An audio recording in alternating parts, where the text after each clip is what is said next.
કેમ છો વિદ્યાર્થીઓ? હવે આજે આપણે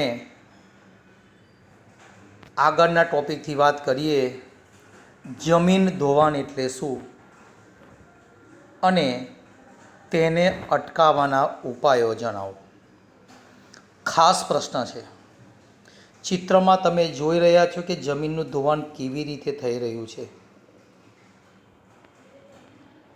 આ પ્રશ્નને બરાબર શાંતિથી સમજવાનો છે. તો જોઈએ, જમીન ધોવાણ એટલે શું? જમીન ધોવાણ એટલે ગતિશીલ હવા અને પાણી દ્વારા, યાદ રાખજો શબ્દ ગતિશીલ વાપરવાનો છે, ગતિશીલ હવા અને પાણી દ્વારા જમીનની માટીના કણોનું ઝડપથી એક સ્થળેથી બીજા સ્થળે દૂર ધસડાઈ જવું અથવા સ્થળાંતર થવું, તેને જમીન ધોવાણ કહેવાય. શેના દ્વારા? તો કે હવા દ્વારા, પાણી દ્વારા જમીનના માટીના કણો એક જગ્યાએથી બીજી જગ્યાએ સ્થળાંતર થઈ જાય છે, ધસડાઈ જાય છે, તેને જમીન ધોવાણ કહેવાય છે. ખાસ યાદ રાખજો. હવે આ જે જમીન ધોવાણ ન થાય એને અટકાવવું છે, તો એને અટકાવવાના ઉપાયો કયા? તો પહેલું, જમીન પર થતી ચરાણ પ્રવૃત્તિઓનું નિયમન કરવું જોઈએ. જમીન પર જે ચરાણ પ્રવૃત્તિઓ, પશુપાલકો દ્વારા જે ચરાણ પ્રવૃત્તિઓ થાય છે એ થવું જોઈએ, ના નથી, પણ એનું નિયમન થવું જોઈએ. જો ઉપરથી બધું જ ચરાણ થઈ જાય, ઘાસ, નાના નાના છોડવા નીકળી જશે, તો માટી ઉપર આવી જશે અને હવા અને પાણી દ્વારા તેનું ધોવાણ થશે. એટલે કે છે જમીન પર થતી ચરાણ પ્રવૃત્તિઓનું નિયમન કરવું જોઈએ. બીજું, સૌથી વધારે જો ધોવાણ થતું હોય તો ઢોળાવવાળી જમીન પર, તો કે ઢોળાવવાળી જમીનોમાં, ઢાળવાળી જમીનોમાં પગથિયા રીતથી અથવા પગથિયા પદ્ધતિથી વાવેતર કરવું. ઢોળાવવાળી જમીન ઉપર પગથિયા આકારે ખેતરો બનાવવા અને પગથિયા આકારે ખેતર બનાવીને ખેતી કરવી, જેનાથી ધોવાણ થતું અટકી જાય છે. ત્રીજું, પડતર જમીનમાં વૃક્ષારોપણ કરવું.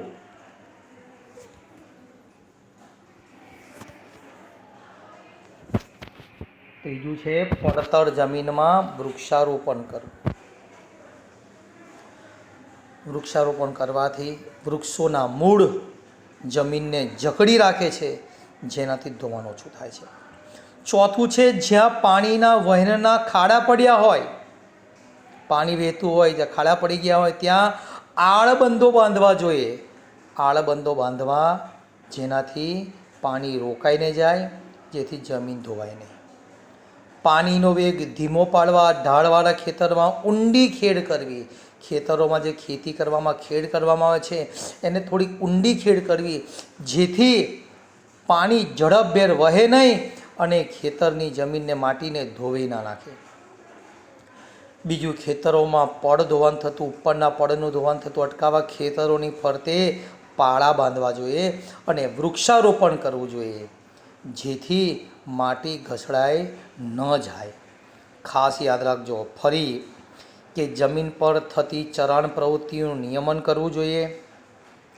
ઢાળવાળી જમીનોમાં પગથિયા પદ્ધતિથી ખેતી કરવી જોઈએ. પડતર જમીનમાં વૃક્ષારોપણ કરવું જોઈએ. જ્યાં પાણીના વહેણના ખાડા પડ્યા હોય ત્યાં આળબંધો બાંધવા જોઈએ.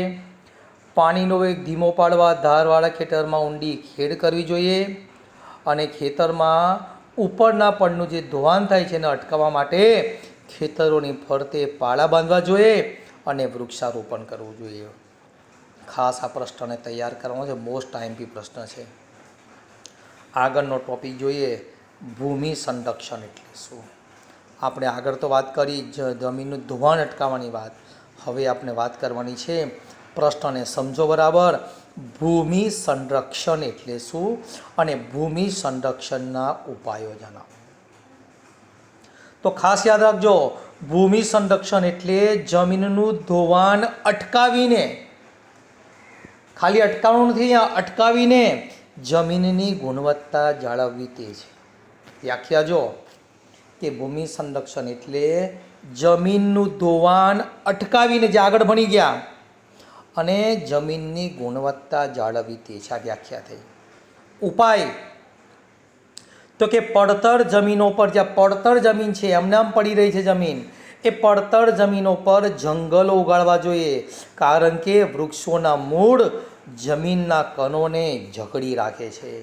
આ વૃક્ષોના મૂળ છે દીકરાઓ, એ જમીનના કણોને, માટીને જકડી રાખે છે, જેથી જમીનનું શું થાય, ભૂમિનું શું થાય, સંરક્ષણ થાય. આ પહેલો ટોપિક. બીજું, પર્વતીય ક્ષેત્રોમાં સીડીદાર ખેતરો બનાવીને અને ઢોળાવવાળા વિસ્તારો પર વૃક્ષો ઉગાડીને ભૂમિનું ધોવાણ અટકાવી શકાય છે અથવા ઓછું કરી શકાય છે. યાદ રાખજો, આગળ તમે હવે ટોપિકમાં ભણી ગયા છો. બીજું, નદી ખીણમાં, જ્યાં નદી બે ખીણમાં વહે છે, એ નદીના ખીણોમાં આજુબાજુ, નદીની આજુબાજુ થતા કોતર ધોવાણ, નદીમાં જ્યારે બહુ પૂર આવે ને તો આજુબાજુના કિનારા ધોવાઈ જાય છે ને ઊંડા ઊંડા કોતરો બનાવે છે. એ કોતરનું ધોવાણ અટકાવવા નદી પર બંધારા કે નાના નાના બંધો પાડીને, બંધો બાંધીને તેના પ્રવાહની ગતિ ઓછી કરી શકાય, જેથી ભૂમિનું સંરક્ષણ થાય, ધોવાણ ઓછું થાય. બીજું કહે છે, ચિત્ર આપેલું છે તમે જોઈ શકો છો, પાળા બાંધેલા છે પથ્થર મૂકીને. રણની નજીકના ક્ષેત્રોમાં વાતા પવનોને રોકવા, રણ વિસ્તારમાં પવનો વધારવાય છે અને પવનોને રોકવા માટે રણની ધાર પર મોટા મોટા વૃક્ષોની હારબંધ ઉગાડવી, એને કહેવાય રક્ષક મેખલા. વૃક્ષોને હારબંધ ઉગાડવા એને કહેવાય રક્ષક મેખલા બનાવી શકાય, જેથી પવનને રોકી શકાય અને રણની રેતીને આજુબાજુના ખેતરોમાં જતી અટકાવી શકાય છે. ખાસ યાદ રાખજો. બીજું, નદીઓના પૂરને અન્ય નદીઓમાં વાળીને કે પૂરના પાણીથી સૂકી નદીઓ ભરીને પૂરને અંકુશમાં લઈ શકાય છે. આપણા ગુજરાતની વાત કરીએ તો નર્મદા નદી પર બંધ બાંધીને એની નહેર દ્વારા ઘણી બધી ગુજરાતની સૂકી નદીઓ એવી છે કે જ્યાં પાણી હોતું જ નથી, એ નદીઓમાં પાણી વાળીને એ બધી નદીઓને બારે માસ વહેતી કરી દીધી છે, જેનાથી શું થાય કે નદી પર આવતું પૂરને અંકુશમાં લઈ શકાય છે. બીજી વાત કરીએ, અર્ધ શુષ્ક પ્રદેશમાં પશુઓ દ્વારા થતા અતિચરાણને નિયંત્રણ કરીને ભૂમિનું ધોવાણ અટકાવી શકાય છે. અર્ધ જ્યાં વરસાદ ઓછો પડે છે ત્યાં પશુઓ દ્વારા પુષ્કળ પ્રમાણમાં ચરાણ થતું હોય છે અને ત્યાં એને ચરાણને નિયંત્રિત કરીને એને અટકાવી શકાય છે. આગળ વાત કરીએ, ઢોળાવવાળી જમીન પર ક્ષિતિજ સમાંતર ખેડ કરવાથી જમીનનું ધોવાણ અટકાવી શકાય છે.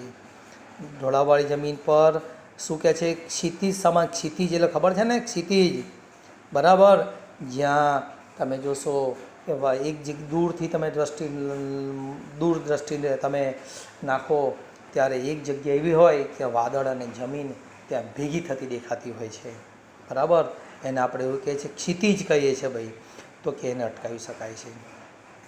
અને ખાસ ફળદ્રુપતા ગુમાવી બેઠેલી જમીનમાં સેન્દ્રિય પદાર્થો ઉમેરીને ફરીથી એ જમીનને ફળદ્રુપ કરી શકાય છે, બરાબર.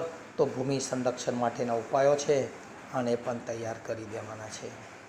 આગળનો પ્રશ્ન, જમીનના મુખ્ય પ્રકારો અને એની નકશાપૂર્તિ ખાસ પરીક્ષામાં પૂછાય છે.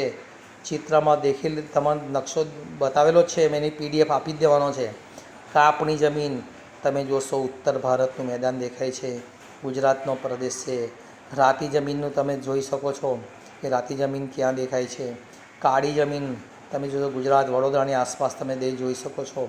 લાલ કલરની લેટરાઇટ જમીન, પડખાવ જમીન જોઈ શકો છો. યલો કલરમાં રણ પ્રકારની જમીન તમે કચ્છના રણમાં અને રાજસ્થાનમાં જોઈ શકો છો.